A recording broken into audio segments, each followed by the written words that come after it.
இந்த வீடியோவை பார்த்து கொண்டிருக்கும் உங்களுக்கு என்னுடைய வணக்கம். Welcome to skills active Tamil.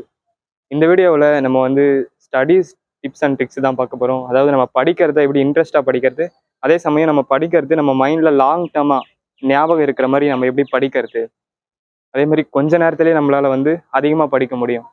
So இந்த வீடியோவில் சில டிப்ஸ் அண்ட் ட்ரிக்ஸை தான் பார்க்க போகிறோம். இந்த டிப்ஸை நீங்கள் ஃபாலோ பண்ணீங்க அப்படின்னா நீங்கள் படிக்கிறது இன்ட்ரெஸ்ட்டாகவும் இருக்கும். நீங்கள் படிக்கிறது கொஞ்ச நேரத்திலே படிக்க முடியும். அது ரொம்ப நாளைக்கு உங்கள் மைண்டில் ஞாபகம் இருக்கும். சரி, வாங்க அந்த டிப்ஸ் அண்ட் ட்ரிக்ஸ் என்னன்னு இந்த வீடியோவில் பார்க்கலாம்.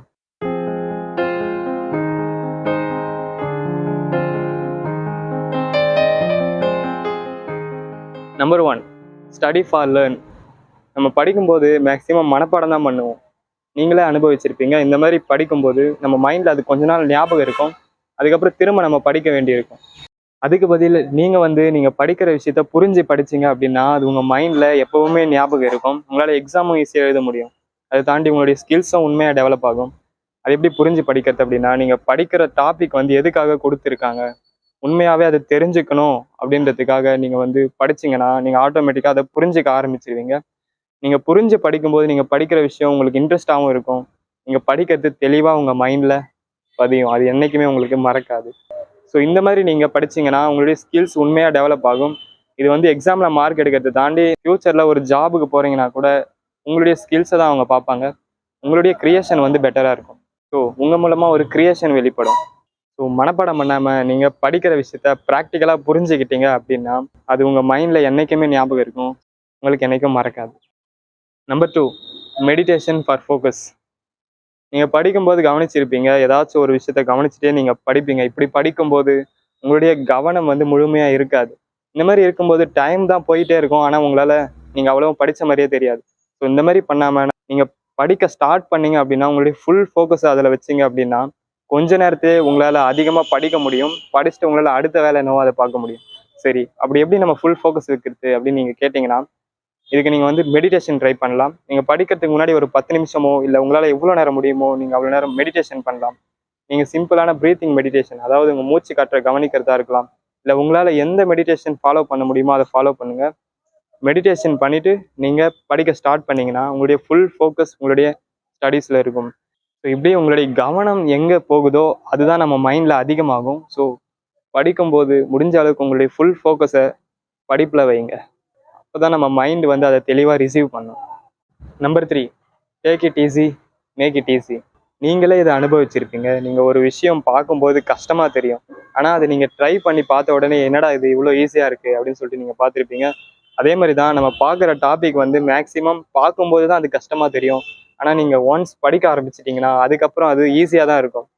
ஸோ நீங்கள் ஒரு டாபிக் எடுக்கிறீங்கன்னா படிக்கிறதுக்கு கஷ்டமாக இருக்குது, இன்ட்ரெஸ்ட் வர மாட்டேன்னு நீங்கள் நினச்சிங்கன்னா ஸோ அதை கஷ்டமாக பார்க்காதீங்க. அதில் இருக்க எல்லாத்தையும் நீங்கள் படிக்கணும்னு இல்லை. உங்களால் முடிஞ்ச பெஸ்ட்டை கொடுப்போம், நம்மளால் முடிஞ்சதை ட்ரை பண்ணுவோம்னு சொல்லிட்டு அது ஈஸியாக எடுத்துக்கோங்க. Take it easy, make it easy அப்படின்ற இந்த ஒரு விஷயத்த உங்கள் மைண்டுக்கு நீங்களே சொல்லுங்கள். சொல்லிவிட்டு நீங்கள் படிக்கிற அந்த டாப்பிக்கை ஈஸியாக எடுத்துக்கோங்க. முடிஞ்ச அளவுக்கு ட்ரை பண்ணுங்கள். உங்களால் முடிஞ்ச அளவுக்கு புரிஞ்சுக்கோங்க.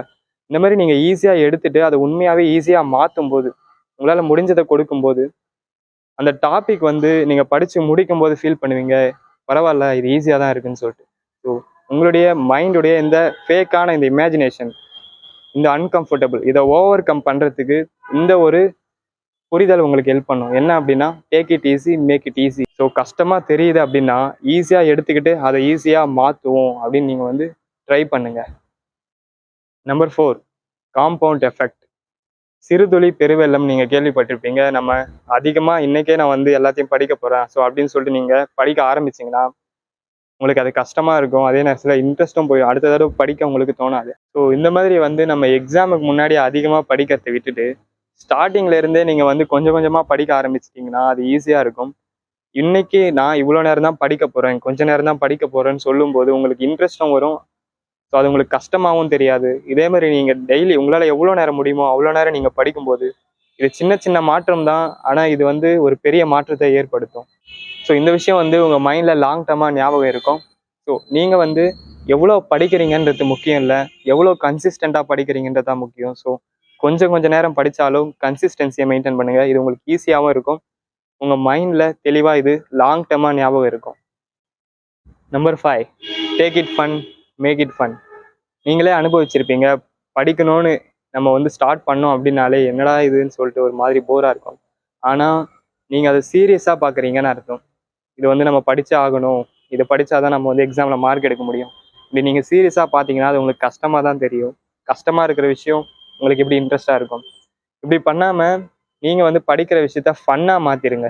அதாவது நீங்கள் வந்து ஒரு சினிமா பார்த்தா, இல்லை ஒரு என்டர்டெயின்மெண்ட், இல்லை ஒரு கேமிங், அந்த விஷயங்களை ஃபாலோ பண்ணும்போது எப்படி நீங்கள் ஃபீல் பண்ணுறீங்களோ, ஸோ அந்த மாதிரி படிப்பை வந்து ஒரு ஃபன்னாக மாற்றிடுங்க.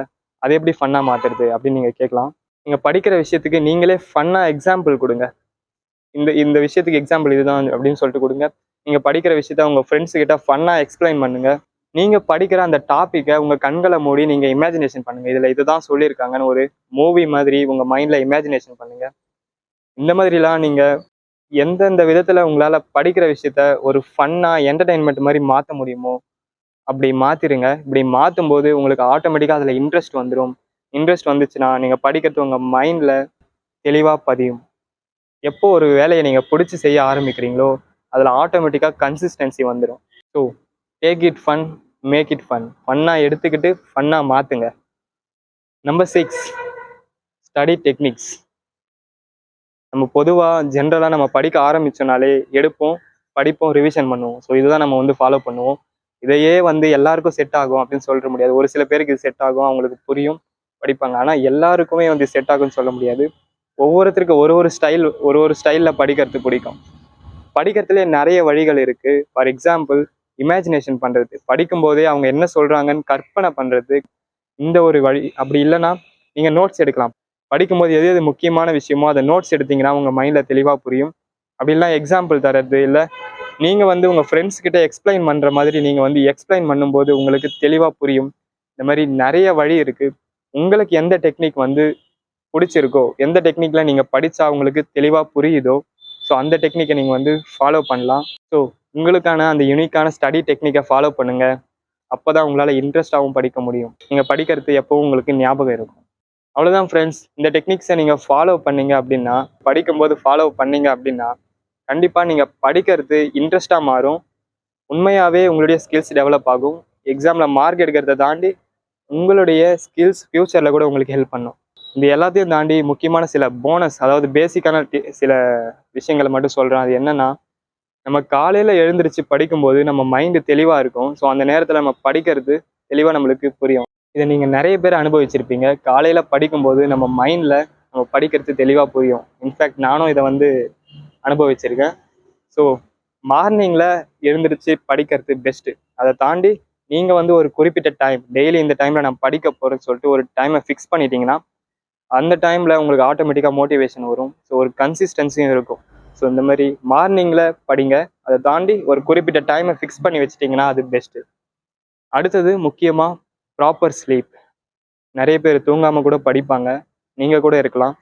ஸோ இந்த மாதிரி படிக்கும்போது என்ன ஆகும்னா, உண்மையை சொல்லணும்னா நம்ம அரை மணி நேரத்தில் படிக்கிற விஷயத்த 1 மணி நேரம் படிச்சுட்டு இருப்போம். ஏன் அப்படின்னா நம்ம மைண்டு சரியாக ஒர்க் ஆகாது. நீங்கள் தூக்கத்துக்கு முக்கியத்துவம் கொடுக்கும்போது தான் உங்கள் மைண்டு சரியாக ஒர்க் ஆகும். அப்போ தான் நீங்கள் படிக்கிறத உங்களால் ஒழுங்காக ரிசீவ் பண்ண முடியும். நார்மலாக 8 மணி நேரம் உங்கள் தூக்கத்துக்கு நீங்கள் முக்கியத்துவம் கொடுங்க. அப்படி இல்லைனா மினிமம் 7 ஹவர்ஸ் ஆச்சு, 7 மணி நேரமாச்சு நீங்கள் தூங்குங்க. இப்படி தூக்கத்துக்கு முக்கியத்துவம் கொடுத்தாதான் உங்களால் ஒழுங்காகவே படிக்க முடியும். ஸோ தூங்காமல் படிக்கிறத விட்டுட்டு தூக்கத்துக்கு முக்கியத்துவம் கொடுத்துட்டு நீங்கள் படிங்க. இந்த வீடியோவை பார்த்தது மட்டும் இல்லாமல் சொல்லப்பட்ட விஷயங்களை ட்ரை பண்ணி பாருங்கள். இந்த வீடியோ உங்களுடைய ஃப்ரெண்ட்ஸுக்கு யாருக்குன்னா நீங்கள் தேவைப்படும் நீங்கள் நினச்சிங்கன்னா அவங்களுக்கு ஷேர் பண்ணுங்கள். அண்ட் இதே மாதிரி நம்ம வரப்போகிற வீடியோஸில் ஸ்டடீஸ் டிப்ஸ் அண்ட் ட்ரிக்ஸை பற்றி பார்க்கலாம். அந்த வீடியோஸ் நீங்கள் பார்க்கணுன்னா இந்த சேனலுக்கு சப்ஸ்கிரைப் பண்ணி வச்சுட்டு நோட்டிஃபிகேஷன் ஆன் பண்ணிக்கோங்க. Thank you for watch. See you later. Bye.